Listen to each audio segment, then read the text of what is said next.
I'm Sophie from NME, and I'm joined by Dave Bayley of Glass Animals at Reading Festival. Dave, how are we? Good. Yeah. Really good. Reading Festival. How's it I thought feel it was to be Reading back? Festival. Reading Festival. Yeah. I don't think there's much literature going I brought on a lot here. of books. What did you bring with you? I brought The Very Hungry Caterpillar, Right, a classic. Goodnight Moon. Mm-hmm. I thought I was going to do some dramatic readings today. On the main stage for us all. Yeah, before Megan Thee Stallion.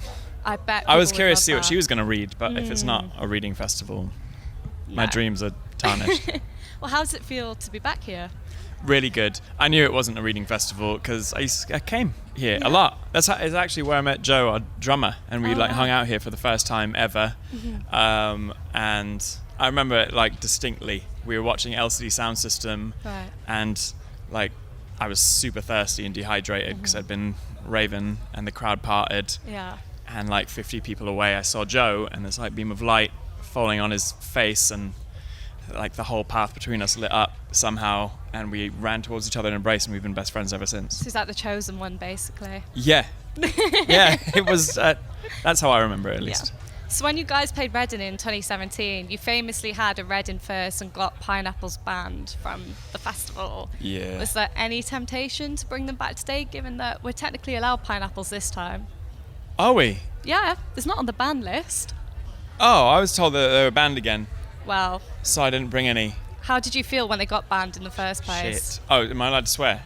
Okay. I felt I was torn apart, really. I didn't know if the show would go on. I was pretty Right. depressed. I sat in the dressing room weeping, and then someone tweeted that they'd snuck some in, and I was like, okay, it's gonna be all right. It's gonna be fine. It's a big moment. It was a big moment. It was a scary moment. It was actually mega. Yeah, I remember that show. Someone crowd surfed in an inflatable pineapple lilo thing, and So it's all going on. It went off, but I think today it'll go off just as much. So your second album, How to Be a Human Being, came out 6 years ago to the day. Today? Yeah, it's the anniversary. Yeah, and you told fans recently that you won't be playing Mama's Gun in future sets. What can they Ooh, expect you've done your instead research. from your main stage debut? What? From the main stage? Well, I planned, as I said, I intended on reading Yeah. some books, but I think we're just going to play, I don't know, the crowd look pretty energetic, I'd say, as you can see from the screen over here, where they're going they're actually standing completely still and sitting down at the moment. But I just watched someone and they were going absolutely crazy. So I think we're gonna I always try to watch who's on before and kind of get a vibe. And I think there's a lot of energy, there's a lot of jumping around, a lot of dancing. So I think we'll put all the high tempo ones in the set list, and we kind of change the way we play things depending on the vibe of the crowd. So we'll play things fast and heavy, and it's gonna be wicked. So you recently released Dreamland IRL, which is a re-release of your last album. Does that sort of feel like a great ending to that era now? We're starting to look forward to album 4. Ooh. Yeah, you're starting to sound like the label over here. Where's album 4? But it was. We basically released that album in the pandemic, in the thick of the pandemic, and so we didn't get to do all the stuff. I don't know. I wanted to. It's quite a personal album, and I wanted to do lots of in real life personal stuff, and we never got a chance to do it, so we just did it this last week, and it was amazing. It was so much fun. We did all sorts of crazy stuff. But yeah, touring, it was kind of, instead of launching the album, we kind of used it to, this is the end, this is the last week of our touring. So it was kind of, I don't know, the finale, and this is going to be the finale, and then maybe I'll take a little holiday, spend some time with my dog, and then start working on new music. Yeah. We talk about how that last album was so personal for you. What sort of themes do you think you'd want to explore next time? Honestly, I haven't thought about it too much. I think I quite liked writing personal stuff. It's really scary because I'm quite shy and quite, I don't know, I don't like talking about myself, but I quite enjoy. It was very therapeutic. So maybe there'll be more personal stuff. And I also realized that all the songs that mean the most to me, my favorite songs throughout time, are actually really personal songs. They kind of help you feel less lonely when you're feeling your worst. Totally. You know. And I actually think, maybe it's not as like, I always thought it was really selfish to write personal songs, but maybe it's less selfish than I thought. I don't know. Ongoing conundrum. How did it feel to come out of the pandemic and finally be able to perform that album and sort of match up the stats to Faces and take it all over the world like you have done this year?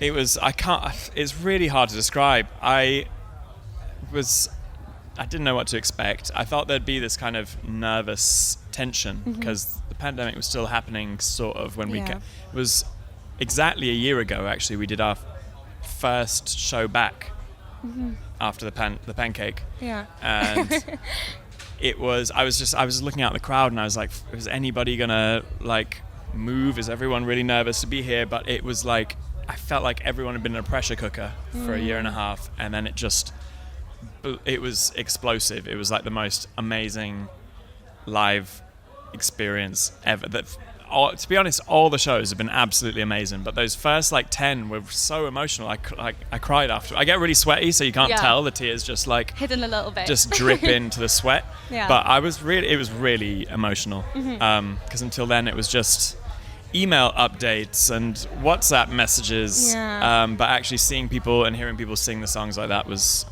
properly mind-blowing, and it really punched me in the heart.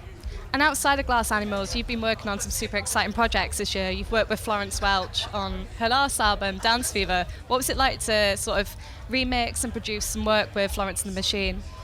Oh, she's a genius, as I'm sure everyone knows. Yeah. It was a real honor. I learnt so much from her. I feel like for the first couple of sessions, we did a bunch of sessions for the new album, and I feel like in the first couple of sessions I was just like, whoa, she's really a presence, right? I need to like how do I compete with this like force of nature songwriting? Yeah. And then sort of settled in and tried to hold my own, and I think we made a really wicked album. She's just a brilliant songwriter, and shout out to Florence. Thank you for letting me work on your record. I feel very lucky. Who else is on the list in terms of like who you want to remix some songs for in the future? Ooh. I mean, there's some stuff coming, some stuff happening that I can't say anything about. Can you tell us a tiny bit? A tiny bit? No. I won't. We can try. I won't. Nice try, but no. There are a couple bits coming, basically, and I don't know. I feel really lucky. I've gotten to work with a lot of people I really love. I always wanted to work with Denzel Curry, and that happened, and I think Denzel Curry is one of the great, still like so young and so much energy. He's got so ambitious, like so talented. You have Bree Runway as well, right? Bree, another like genius. I feel really lucky to have gotten to work with who I've gotten to work with. But on the list, I don't know. I'd have to say, who have I been listening to recently? Been listening to, you know what? I'd like to work with Labyrinth. Amazing. Yeah, I just think I've been watching Euphoria, and the soundtrack is so clever, and the way he's used his voice to kind of create a soundtrack, I think is really, really interesting.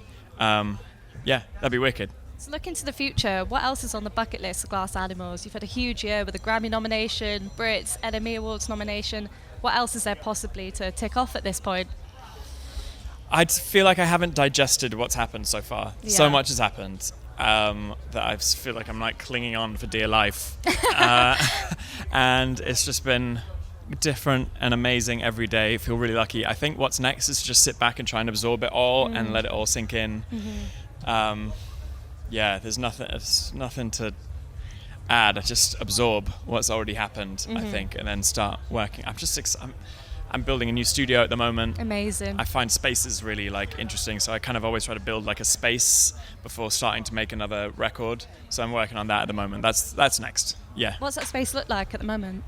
Right now, it looks like a bunch of rubble, but it's just a room. It's a room. You don't need much space to make a studio anymore. It's a room like this size. That is totally useless for anyone on camera. Like 4 by 4 meters. I don't know, something like that. It's a small room, but I don't know. I just like I like making fun. I like building furniture and stuff, and I'm kind of doing that at the moment, planning it out and getting I like the colors of the room, and ambiance of the room. Brilliant. So yeah, working on that at the moment. And I won't tell anyone. It's kind of crazy looking. It's going to be crazy, I think. We'll see. Well, we're excited to see it. Thank you so much for speaking to us today, and enjoy the rest of your Reading Festival. Oh, thanks so much. Thank You too. you. It was really fun.